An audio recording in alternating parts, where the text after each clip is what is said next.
যে রাধে সে কি চুল বাঁধে না। হ্যালো এভরিওয়ান, আসসালামু আলাইকুম। চলে আসলাম শ্বশুর বাড়িতে বৈশাখী ধান তুলতে।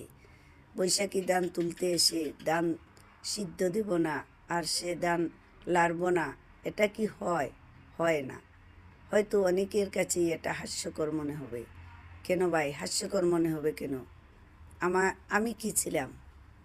আমার বাবা ছিলেন একজন কৃষক, আমার মা ছিলেন একজন কৃষাণী। সে জায়গা থেকে দাঁড়িয়ে আজ আমি যাই হই না কেন, আমি তো আমার শিকড়কে অস্বীকার করতে পারি না। আর সে জায়গা থেকে দাঁড়িয়ে যদি আমি এই কাজটা করি, তাতে তাতে তো বেইমানি হওয়ার কিছু নাই। আল্লাহ তাআলা আমাকে অনেক কিছু করার ক্ষমতা দিয়েছেন, আমি অনেক কিছু করি, কিন্তু অনেকের কাছেই সেটা বিশ্বাস হয় না। এই দান লাড়া আমার একটা শখের বিষয়। আমি যেখানেই যেভাবে পাই এভাবে দান লাড়ি।